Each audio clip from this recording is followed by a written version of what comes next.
Friends, welcome to my YouTube channel the young scholars. आज हम science class 7 के NCERT reading करेंगे आगे के। कल मैंने आपको फर्स्ट पार्ट सिखाया था, आज हम आगे और रीडिंग करेंगे और मैं नोट्स अपने यूट्यूब चैनल पे शॉर्ट्स पे डाल देती हूँ। अगर आपको कोई भी प्रॉब्लम हो प्लीज़ कमेंट करिए, मैं आपकी उन प्रॉब्लम्स को सॉल्व करने की कोशिश करूँगी। चलो शुरू करते हैं। हमने फोटोसिंथेसिस तक पढ़ लिया था, अब हम आगे की स्टडी करेंगे। फोटोसिंथेसिस से आगे leaves are the food of factories of plants. Leaves जो होती हैं वो आपकी क्या है, फूड फैक्ट्रीज है प्लांट्स की। Therefore all the raw materials must reach the leave.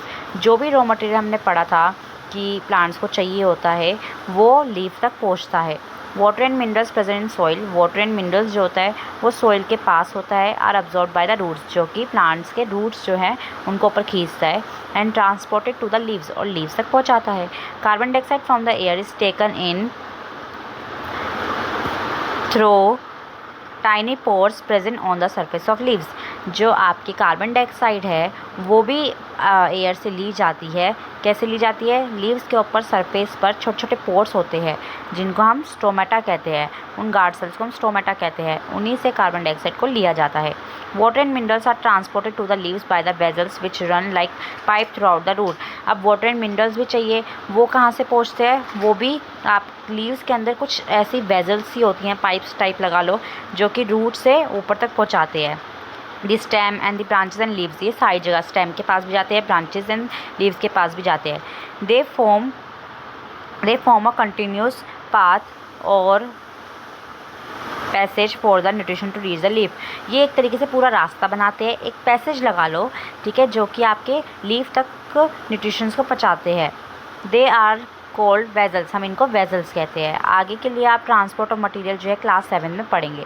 The leaves have a green pigment. Leaves के पास ग्रीन पिगमेंट होता है जिनको हम क्लोरोफिल कहते हैं। It help leaves to capture the energy of the sunlight, जो कि सनलाइट की हम एनर्जी को कैप्चर करने में हेल्प करता है।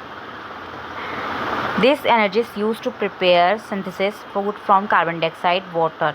ये एनर्जी हम लोग यूज़ करते हैं जिससे कार्बन डाइऑक्साइड और वाटर से हम लोग खाना बना सकें। अभी आपने ऊपर पढ़ा कार्बन डाइऑक्साइड कैसे ली जाती है, वाटर कैसे रूट से लेते हैं, कार्बन डाइऑक्साइड एयर से लेता है, लीव्स तक पहुंचाते हैं, फिर ये इनको बनाते हैं सनलाइट की एनर्जी के हेल्प से। Since they synthesis of food occurs in the presence of sunlight, तो ये सनलाइट के प्रेजेंस में होना ज़रूरी होता है, इसलिए हम इसको फोटोसिंथेसिस कहते हैं। फोटो का मतलब होता है लाइट, सिंथेसिस का मतलब होता है टू कंबाइन, मतलब बनाना। So we find the chlorophyll, sunlight, carbon dioxide and water are necessary to carry out the process of synthesis. तो हमने देखा कि सनलाइट भी बहुत ज़रूरी है, कार्बन डाइऑक्साइड भी बहुत ज़रूरी है, वाटर भी बहुत ज़रूरी है। इन तीनों के बिना फोटोसिंथेसिस होना नहीं हो सकता, इसलिए फोटोसिंथेसिस के लिए तीनों बहुत ज़रूरी हैं। It is a unique process, ये कि बहुत यूनिक प्रोसेस है अर्थ के ऊपर।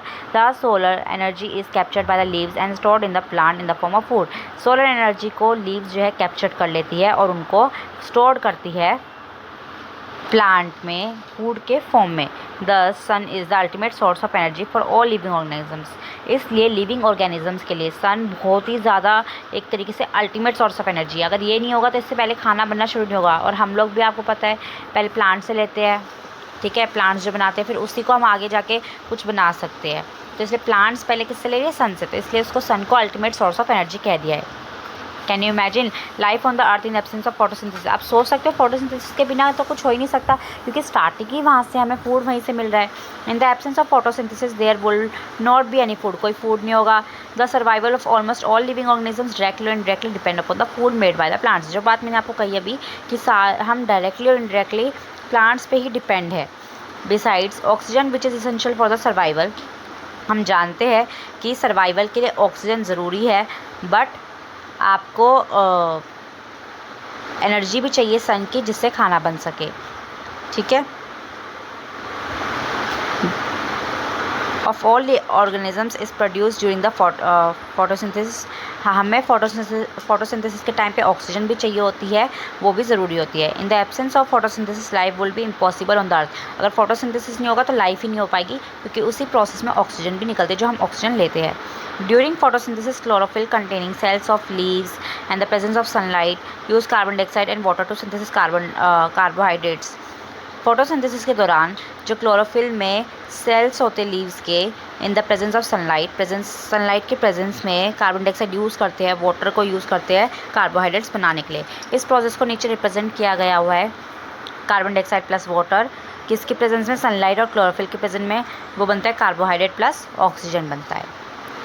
Thank you. आज हम यहीं तक करते हैं, आगे मैं आपके और वीडियोस डाल दूँगी पार्ट में। कोई भी प्रॉब्लम हो प्लीज़ कमेंट सेक्शन में आप टाइप कर दीजिएगा, मैं उसको अपना ठीक करने की कोशिश करूँगी अगर आपको कोई भी प्रॉब्लम लग रही है।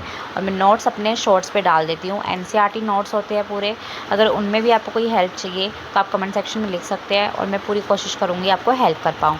कोई और तरीका हो, मेथड हो जिसको मुझे क्लियर करना हो या वॉइस को, वो भी प्लीज़ आप कमेंट सेक्शन में टाइप कर दीजिएगा, जिससे मैं अपने आप को और क्लियर कर पाऊँ।